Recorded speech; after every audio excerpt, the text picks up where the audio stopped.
Hi, this is Zibby Owens, and you're listening to Totally Booked with Zibby, formerly Moms Don't Have Time to Read Books.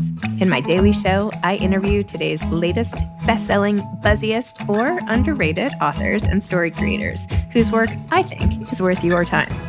As a bookstore owner, publisher, author, and obviously podcaster, I get a comprehensive look at everything that's coming out and spend my time curating the best books so you don't have to.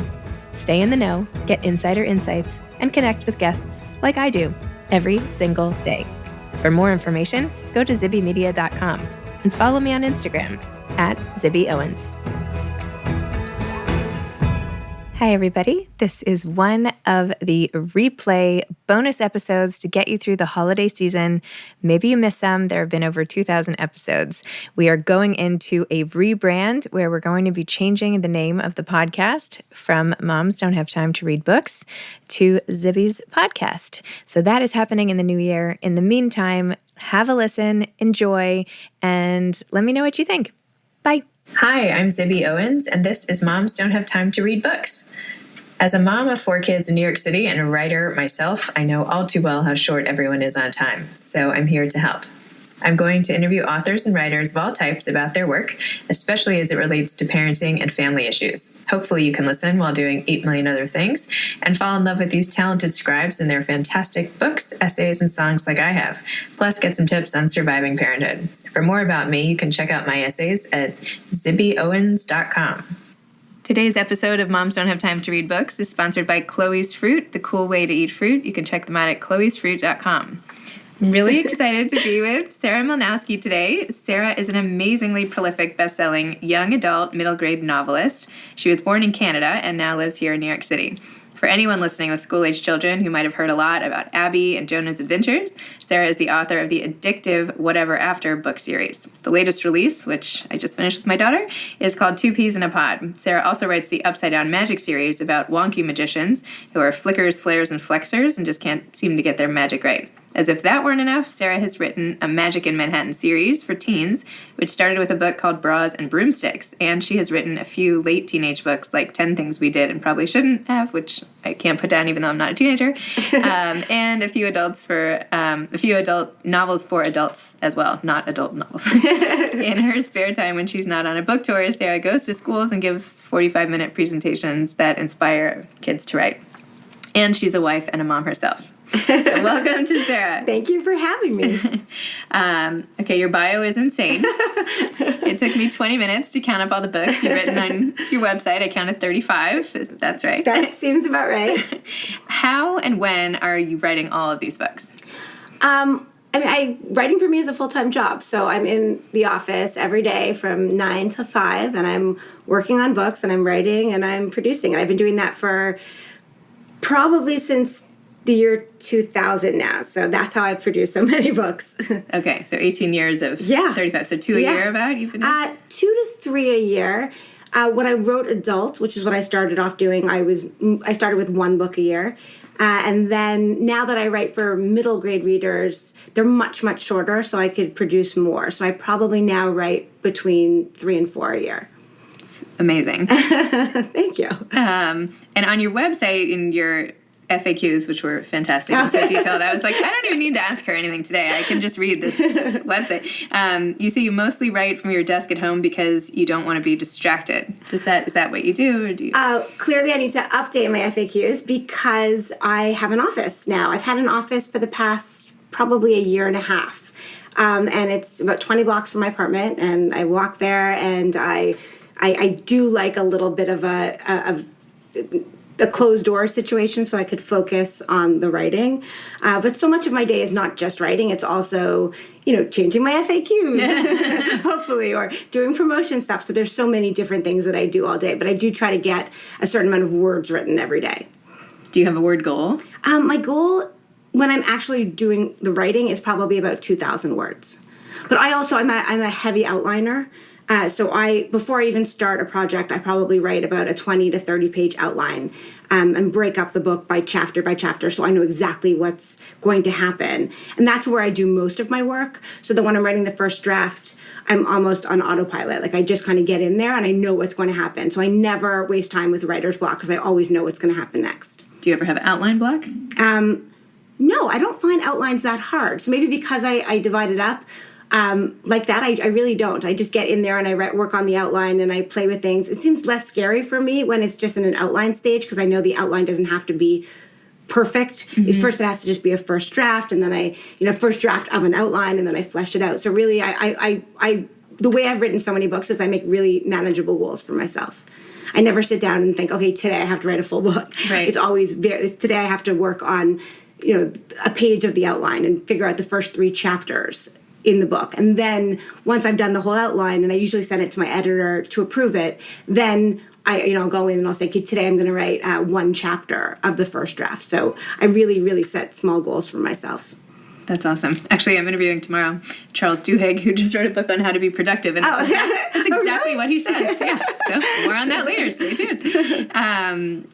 And when you sit down to write the outline, do you already have the general idea of what you want the book to be in your head? Absolutely. So I always have the concept from the beginning. So for the whatever after series, I'll figure out, first I'll think, what fairy tale am I going to do? What am I going to mess up? And then I usually have a scene in my head, kind of like a set piece of what is, how they twist the story. So in this series, Abby and her brother Jonah fall into different fairy tales. In every book, they fall into another one, and then they mess it up somehow in some pivotal moment of the story. Yep. So in the new one, in Two Peas in a Pod, Abby goes into the story of the Princess and the Pea, and she doesn't know she's in the Princess and the Pea right away, and she's offered to sleep over at this palace, and there are 100 mattresses, and she realizes that she's in that story. But then, of course, when she climbs onto a bed of 100 mattresses, she cannot fall asleep because she's terrified of rolling over, as any human child would be. Right. So I had that image in my head of just lying in bed on 100 mattresses,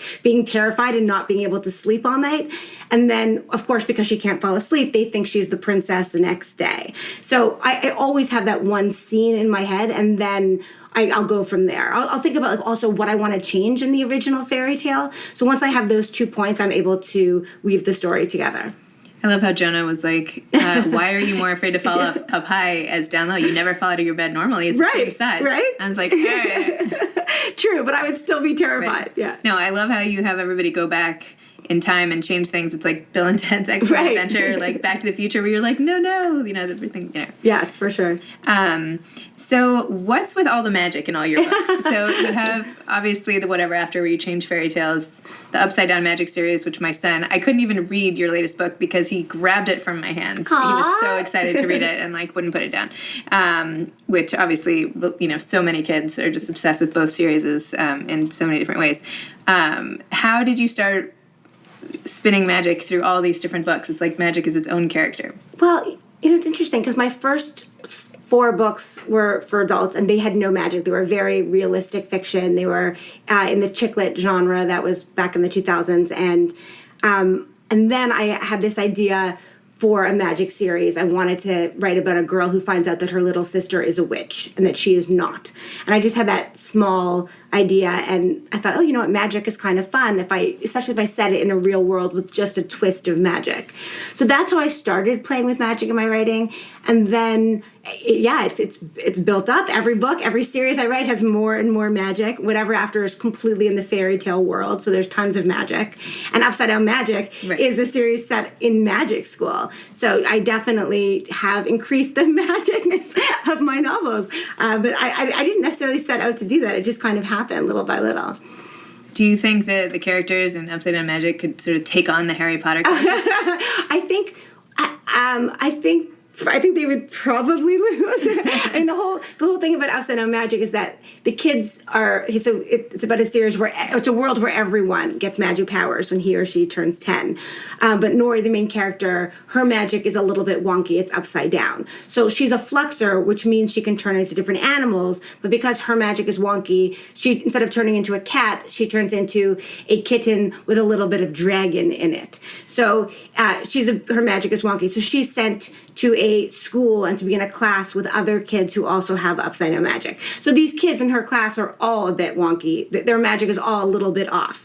And I think that's what really inspired us to write that story. And I say us because I co-write that series with two of my good friends who are also novelists, Emily Jenkins and Lauren Myracle. And we really wanted to write a series where what if you get to go to magic school, but then you discover that your magic is not as great as everyone else's, or it doesn't work in the same way. And, we wanted to write about the kid who has magic, but their magic is not the best. And what does that mean? And so that's why I think they may have some problems against Harry. I love the image of the one of the boys like hitting the roof repeatedly of the school bus because his magic makes him like have to fly up or something. Yes, Andres, yeah. Yes. That's funny. So your teen fiction is also amazing. I feel like you're Judy Blume meets Sophie Kinsella. Oh, I love that comparison. Just talking about. Your voice is like just super relatable and spot on. But you're way out of your teens. No offense. I feel like we're like the same age here. Yes, okay. Yes. How do you write so well from that vantage point when you're not in it? Do you go out and talk to teens to pick up on how they speak or what social media they use? Or like, how do you stay relevant, especially with such a hard to please insular audience? I mean, I do find it more challenging the older I get. I'll be honest. When I started off writing, I was in my 20s, and it was much easier for me to channel that teenage voice. But I still try. I just try to, in my head, be still the 17-year-old that I was and try to write about those emotions, because slang and everything is going to change every year, but angst is angst, and the emotions are constant. So that's really what I try to tap into when I'm writing for teens. I do definitely read a lot of social media and just try to make sure that I stay current. But you don't want to stay too current when you're writing for teens in terms of the language, because that comes in and out.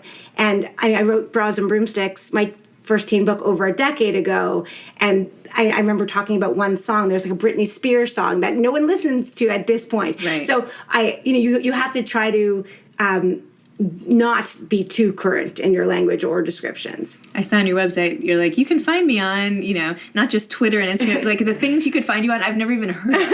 Like, what are these things? How is she on these things? What are they? I joined MySpace earlier on. That's actually how I met Emily Jenkins and Lauren Myracle, my two Upside Down Magic co-writers. We met on MySpace on this teen lit group, which I don't even, does MySpace still exist? I'm not even sure. I'm not sure. I don't think so. So that's how we even met. So I think I've always definitely been trying to stay current about what are the new technologies and what teenagers are on.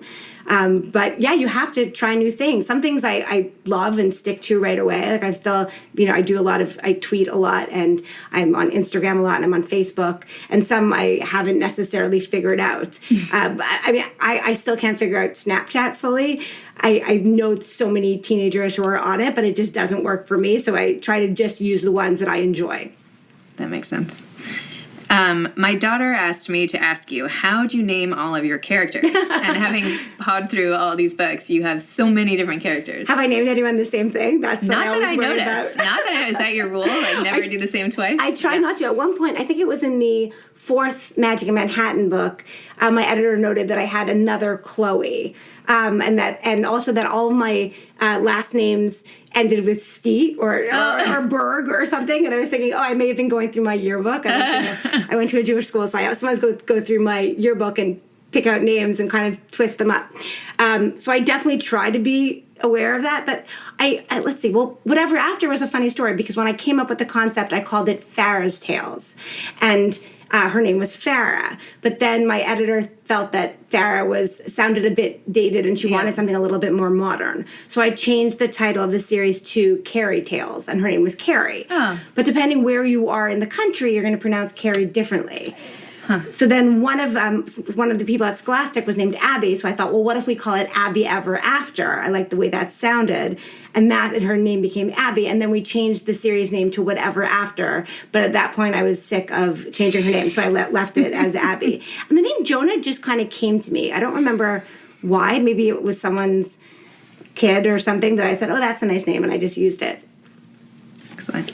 In Two Peas in a Pod, when you rewrite The Princess and the Pea fairy tale, you talked a lot about the qualities you felt like were important in a princess, that you didn't want the princess, like in the old fairy tale, to just be a delicate flower who, Right. can't even sleep on a pea, but instead has, strength and is also kind and brave, and you show these examples of different girls who are all finalists in the contest exhibiting all of these great traits. Are you trying to take on sort of the Disney princess vibe here and show what you think women and princesses ought to be? Is this some sort of big message, or was it just fun for that part of that book?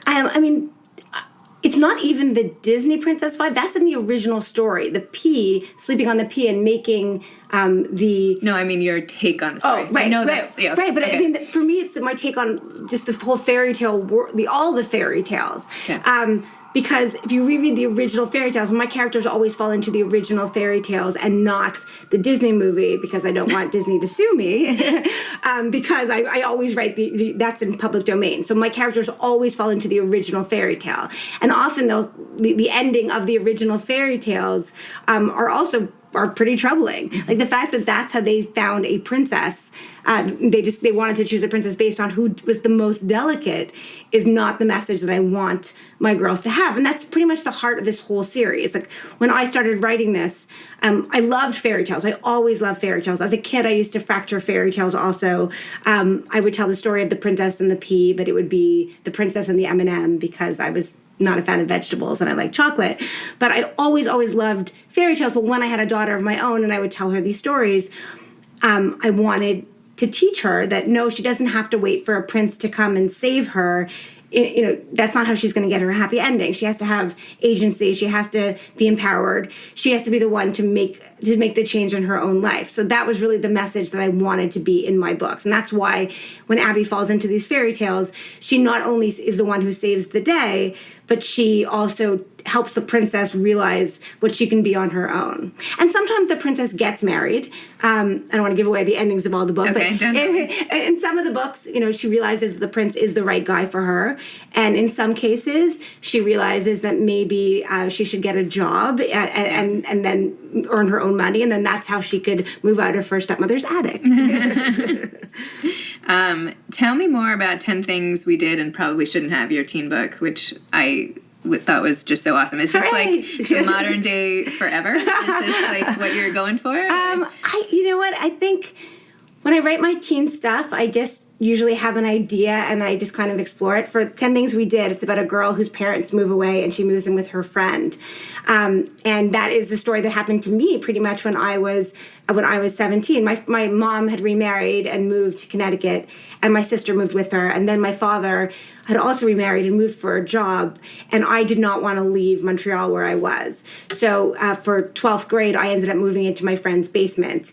And, we paid her rent, and my friend's mother traveled a lot, and so was in California for pretty much most of the year. So it was just the two of us in this house, living on her own for the first time. And I had never really done laundry before, or my own laundry. I'd never just cooked my own dinner. So suddenly I was living this, life, this adult life, while still being in the 12th grade. So that really was the heart of the story. And when I first pitched it to my editor, I said, it's going to be about the fun parties that she has. And my editor said, okay, Sarah, but it's not just about the fun parties. What about the feeling of abandonment by your parents? What does it mean when your parents leave and you're left on your own? Of course, there's fun, but there's also the flip side, the dark side of that. So it was a really interesting book for me to write. And I hopefully was able to show both sides of that. Do you feel like that whole experience, in addition to just gaining this fantastic book, how do you feel like did you have to choose your parents? Like, how did that whole incident in your life affect sort of how you developed your own sense of family, and especially now as a mom? It's made family extremely important to me, and I wanted to definitely have one of my own. I've been with my husband since we were 17. We started dating at 17. Wow. Yeah. I actually met him that year that I was on my own. And he became my family in so many ways because his family, his parents were still in Montreal, and yet they just opened their arms to me. So while I was living on my own, I still would go over there for dinners and just feel like I was part of something. So that was... So is he like Noah? Wasn't that the guy? Yeah, a little bit, yeah. Like Noah. Well, I wrote that book now. It was Noah the good one or the... I don't want to give anything away. Don't tell me the answer. So what is going to be your hit movie from all this? What do you think? Well, Upside Down Magic has been optioned by Disney, so they are developing it right now, hopefully. And I don't know. I think what I'd like to do now in terms of next steps is for me to develop some of these books. I have so many books and so many ideas that I really want to see, well, how do they go on television or features or something like that? I really want to spend some time focusing on that now in the future. Do you have one that you can see a main character, you have it all sort of in your head already, or are you just I could see 10 Things We Did as a TV show, I think. I almost went online to make sure it wasn't. Because I was like, I feel like have I seen this already? I hope not. But no. I think I like I See London, I See France. That's another book I wrote about backpacking through Europe, and I could see that as a feature.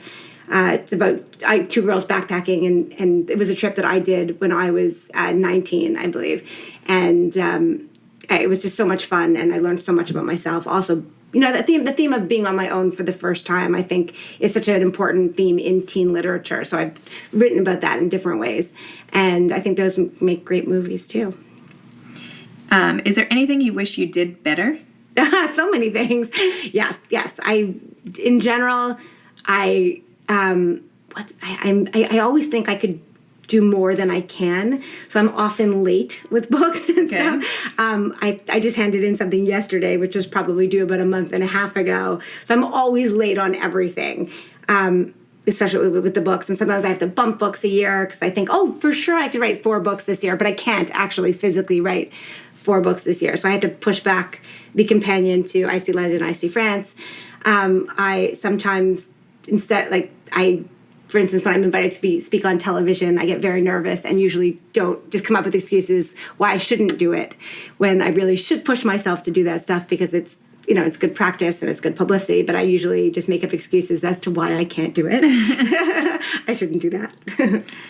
In addition to developing more for TV or film, what do you still want to accomplish? It's a good question. I think at some point I'd like to write a picture book as well. I just keep getting younger and younger with my material. So maybe then I'll be bored books. I'll be writing pregnancy novels. I don't know. But I would like to write a picture book. At some point I'd like to write some sort of Holocaust story. My grandparents were Holocaust survivors. It's not really my brand. I write kind of female comedy, action, adventure books. But I think at some point I'd really like to slow down and focus on a different type of story, to tell my grandmother's story. I don't know when that's going to be, but at some point. And then I'd also like to write a book about being a mom. When I wrote for adults, I was writing about being, the 20-something single woman. And I would like to, at some point, write about what it's like to be maybe a New York City mom. Because there's lots of stories. I'll pick that one up. You can research me. That's great. What about any kind of advice you have for either writers out there or parents who have kids who want to be writers?